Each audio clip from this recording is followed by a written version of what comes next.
Hello friends, आज मैं आपसे बात करने वाला हूँ डायरेक्ट और इनडायरेक्ट स्पीच के बारे में कि डायरेक्ट और इनडायरेक्ट स्पीच जो होते हैं वो चार टाइप से मिलकर बने होते हैं। अभी जो चार टाइप हैं वो कौन कौन से, जैसे कि पहला हो गया कंजंक्शन, दूसरा है इसका टेंसेस, ऐसे तीसरे हैं प्रोनाउन और चौथा है एडवर्ब। ये चार जो टाइप्स हैं इनको यूज करके सेंटेंस का पूरा स्ट्रक्चर बनाया जाता है ताकि जो डायरेक्ट स्पीच है उसको इनडायरेक्ट में चेंज किया जा सके, इनडायरेक्ट स्पीच को डायरेक्ट स्पीच में चेंज किया जा सके। अब इसका यूज कैसे करते हैं और टाइप्स में क्या क्या चीजें होती है वो मैं आपको बताने वाला हूँ। जैसे कि सबसे पहले टाइप लेते हैं कंजंक्शन का। अब कंजंक्शन में क्या करते हैं हम लोग, अगर सेंटेंस में सेड टू लिखा आता है तो उसको चेंज करते हैं हम टोल्ड में। मतलब नॉर्मल सेंटेंस है, उसमें अगर सेड टू आ रहा है तो उसको टोल्ड में चेंज करते हैं। वहीं अगर ये इंटरोगेटिव सेंटेंस है या क्वेश्चन वाले, जो क्वेश्चन सेंटेंस में जिनमें क्वेश्चन पूछा जाता है या परमिशन मांगी जाती है, मॉडल्स का यूज किया जाता है, तो उस केस में ये जो सेड टू है वो आस्क में चेंज हो जाता है। तो बहुत सिंपल है, सेड टू को टोल्ड में चेंज करते हैं नॉर्मल सेंटेंस में, और सेड टू को आस्क में चेंज करते हैं इंटरोगेटिव सेंटेंस में, किसी भी टाइप का इंटरोगेटिव सेंटेंस हो। तो ये मेन इंपॉर्टेंट चीज़ें हैं। और अगर जो इंटरोगेटिव सेंटेंस है उसमें भी दो टाइप बनते हैं। एक जो मॉडल की तरह यूज हो रहा है, जैसे कि कैन का यूज हो रहा है, और अगर इंटरोगेटिव सेंटेंस में डब्ल्यू एच का यूज हो रहा है, डब्ल्यू एच वाले वर्ड्स का, कि वाट आर यू डूइंग, तो उस केस में वाट आर यू डूइंग के अंदर वॉट चेंज नहीं होता है। मतलब मैं ये बताने की कोशिश कर रहा हूँ कि सेंटेंस को जब हम चेंज करते हैं डायरेक्ट से इनडायरेक्ट में, इनडायरेक्ट से डायरेक्ट में, तो कैन का कुड हो सकता है लेकिन वॉट का वॉट ही रहेगा। तो डब्ल्यू एच वाले जो वर्ड्स हैं वो कभी चेंज नहीं होते हैं। ये बहुत इंपॉर्टेंट रूल है, इस चीज़ को आप याद रख लें। ठीक है, ये है कंजंक्शन के रूल्स। समझ पा रहे हो? और जितने भी मॉडल्स वाले जो आते हैं क्वेश्चंस, मॉडल्स वाले सेंटेंस में जो वर्ड आते हैं, उस केस में कैन के साथ इफ या वेदर जरूर यूज करना होता है। ये जितने भी पॉइंट्स अगर आपको अभी समझ में नहीं आ रहे हैं तो मैं सेंटेंस के साथ इनको सारी चीजें बताने वाला हूँ इसी वीडियो में, आप बस देखते रहिए। ऐसी नेक्स्ट टाइप जो है वो है प्रोनाउन का। अब प्रोनाउन जो है उसमें भी 7 सब्जेक्ट होते हैं, जैसे I, we, you, he, she, it, they. अभी जो 7 सब्जेक्ट हैं ये भी 3 पार्ट्स में डिवाइड है, first person, second person, third person. First person जो है उसमें आते हैं आई एंड वी, सेकंड पर्सन में अकेला आता है वो है यू, और थर्ड पर्सन है उसमें 4 आते हैं ही, शी, इट, दे। अब ये 7 सब्जेक्ट हैं और ये 3 पर्सन हैं, इनका यूज करके सेंटेंस को स्ट्रक्चर किया जाता है। अब इसको यूज कैसे करना है प्रोनाउन का, उसका भी एक रूल होता है। जैसे कि इसका रूल है सन 1 2 3, जैसे स्क्रीन पे जैसे आ रहा है कि सन 1 2 3, तो इसमें कि सन के अंदर जो इसके फुल फॉर्म है वो एस का मतलब है सब्जेक्ट, ओ का मतलब है ऑब्जेक्ट, और एन का मतलब है नो चेंज। मतलब सब्जेक्ट ऑब्जेक्ट नो चेंज।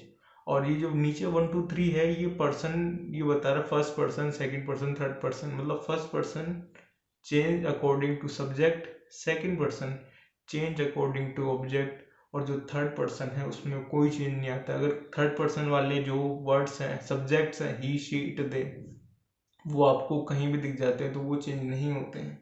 सारी चीज़ें मैं सेंटेंस के साथ बताने वाला हूँ। ऐसे ही और भी हैं। अब बात करते हैं हम टेंसेस की, कि हमने कंजंक्शन की बात कर ली, प्रोनाउन की बात कर ली, अब बात करते हैं हम टेंसेस की। टेंसेस जो होते हैं इसके अंदर वो यूज होते हैं मेनली 3। कौन कौन से? प्रेजेंट सिंपल, प्रेजेंट कंटिन्यूअस, मतलब कुल मिला के सिंपल, कंटिन्यूअस और परफेक्ट, 3 ही टेंस यूज होते हैं। चाहे प्रेजेंट के ले लो चाहे पास्ट के ले लो। अब इसमें करना क्या है, सबसे इम्पोर्टेंट जो चार्ट है इसका वो ये है कि प्रेजेंट वाले जितने भी टेंसेस हैं वो चेंज हो जाते हैं पास्ट के अंदर। मतलब अगर डू डस जो है, जो प्रेजेंट सिंपल है, वो चेंज हो जाता है डिड में। ऐसे ही अगर मैं बात करूं प्रेजेंट कंटिन्यूअस की, कि इजआरएम वाले जो सेंटेंस हैं वो चेंज हो जाते हैं वाज वर में। समझ पा रहे हैं अब मैं क्या कह रहा हूँ, कि प्रेजेंट वाले सेंटेंस पास्ट में चेंज हो जाते हैं। ऐसे ही प्रेजेंट परफेक्ट जो है उसकी हेल्पिंग वर्ब होती है हैज हैव, तो वो चेंज हो जाती है पास्ट में हैड के अंदर, हैड प्लस वर्ब की थर्ड फॉर्म। फॉर्म जो है, मतलब जो मेन वर्ब है वो चेंज नहीं होती, वो सेम की सेम रहती है। ठीक है। अब ये तो हो गया कि प्रेजेंट को पास्ट में चेंज करते हैं। अगर पास्ट का सेंटेंस आ गया तब क्या करेंगे हम? तो फिर पास्ट जो होता है वो 4 पार्ट में डिवाइड होता है, past simple, past continuous, past perfect और पास्ट परफेक्ट कंटिन्यूअस। तो पास्ट सिंपल जो है वो चेंज होता है पास्ट परफेक्ट में, समझ पा रहे हो आप। और पास्ट जो कंटिन्यूस होता है वो चेंज होता है पास्ट परफेक्ट कंटिन्यूस में। फर्स्ट वाला थर्ड से चेंज होता है, सेकंड वाला फोर्थ से चेंज होता है। तो ये बहुत ही इंपॉर्टेंट रूल है। सबसे ज़्यादा गलती ऐसी में होती है कि अगर पास्ट कंटिन्यूस का क्वेश्चन आ गया तो उसको चेंज करना भूल जाते हैं पास्ट परफेक्ट कंटिन्यूस में, या पास्ट सिंपल का आ गया तो पास्ट परफेक्ट में चेंज करना भूल जाते हैं। तो ये बहुत ही इंपॉर्टेंट रूल है। ऐसे ही जो मॉडल्स होते हैं इसके, उसका भी ध्यान रखना बहुत जरूरी है आपको। वो कैसे, वो बताता हूँ आपको। जैसे कैन जो है वो कुड में चेंज हो जाता है, मे जो है वो माइट में चेंज हो जाता है, समझ पा रहे हो आप। शैल है वो शुड में चेंज होता है, विल होता है जो वुड में चेंज हो जाता है, शैल शुड विल वुड है, मे माइट कैन कुड। ये इतनी सारी चीजें हैं जो ट्रांसफॉर्म हो जाती हैं डायरेक्ट में एंड डायरेक्ट के अंदर। तो आपको इनको याद जरूर रखना है इस चार्ट को, ये बहुत ही इंपॉर्टेंट चार्ट है। तो आई होप आपको चीजें समझ पा रहे होंगे। ऐसी अब बात करते हैं हम एडवर्ब की। हम एडवर्ब की बात करते हैं तो एडवर्ब में अगर कोई चीज डायरेक्ट में ये सारे वर्ड लिखे हुए हैं तो वो इनडायरेक्ट में चेंज हो जाते हैं। जैसे कि अगर कहीं लिखा हुआ है दिस तो वो इनडायरेक्ट में चेंज हो जाता है दैट में।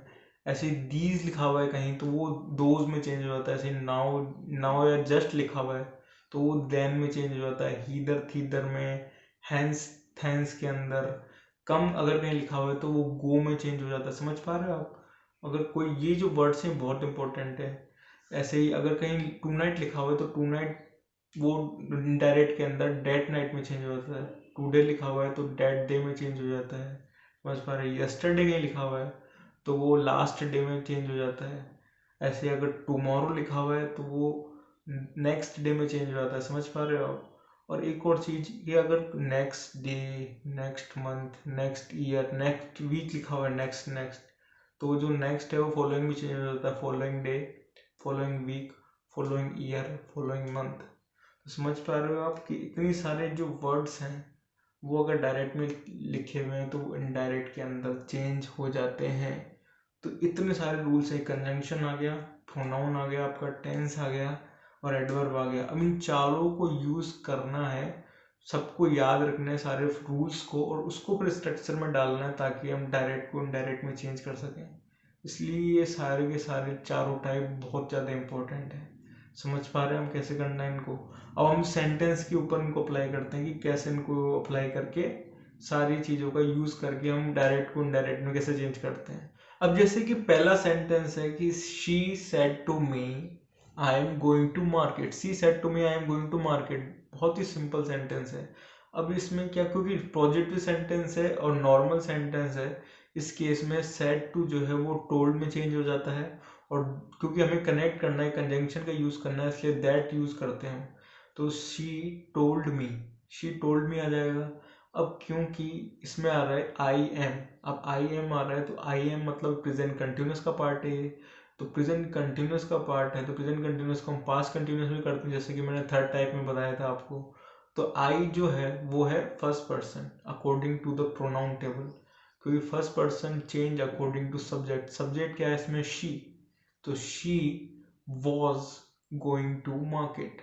समझ पा रहे हो आप कैसे लिखना है, कैसे स्ट्रक्चर बनाना है आपको।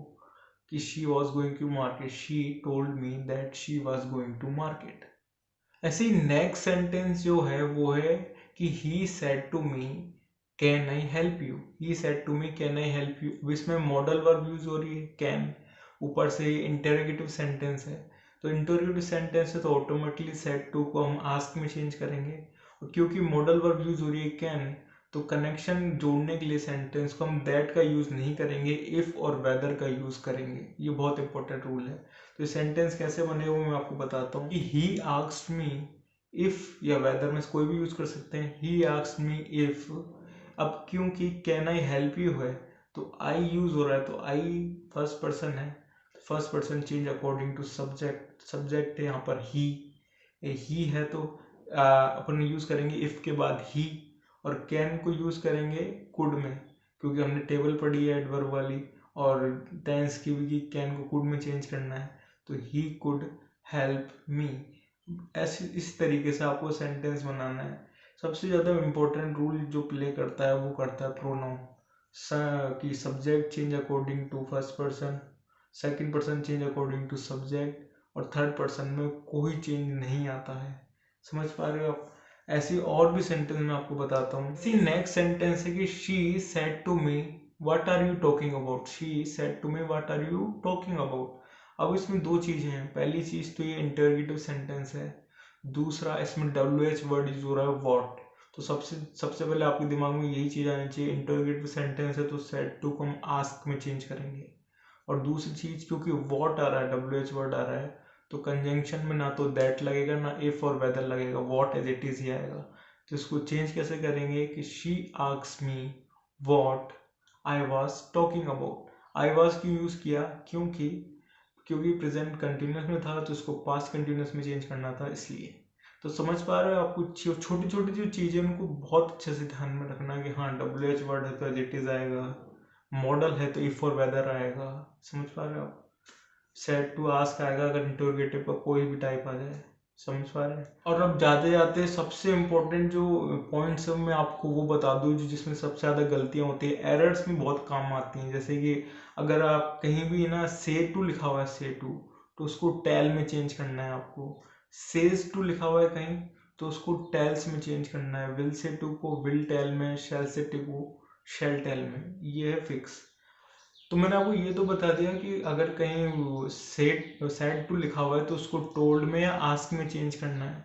लेकिन आपको ये जरूर याद रखना है कि अगर सेड टू लिखा हुआ है तो ही, अगर कहीं सेड टू नहीं लिखा हुआ है डायरेक्ट में, सेज ही लिखा हुआ है या सिर्फ सेड ही लिखा हुआ है, टू नहीं लिखा हुआ, तो उसको एग्जैक्ट वही लिखना है। मतलब अगर सेज और सेड लिखा हुआ है तो कोई चेंज नहीं आएगा इनडायरेक्ट के अंदर। समझ पा रहे हो आप? और टोल्ड के साथ कभी भी टू नहीं आता है। टोल्ड टू कुछ नहीं होता है, टोल्ड टू गलत है, टू। तो ये सारी इंपॉर्टेंट चीज़ें हैं डायरेक्ट इनडायरेक्ट की जो इसको बहुत इंपॉर्टेंट बनाती हैं, और इनमें एरर्स सबसे ज़्यादा आते हैं, एरर्स के क्वेश्चंस भी। तो आई होप आपको वीडियो को भी पसंद आया होगा और काफ़ी प्रोडक्टिव और नॉलेजेबल कंटेंट लगा हो मेरा। अगर पसंद आया तो इस वीडियो को शेयर करना बिल्कुल ना भूलें। और अगर आपने इस वीडियो को पूरा देखा तो आपको बहुत बहुत धन्यवाद। Thank you so much.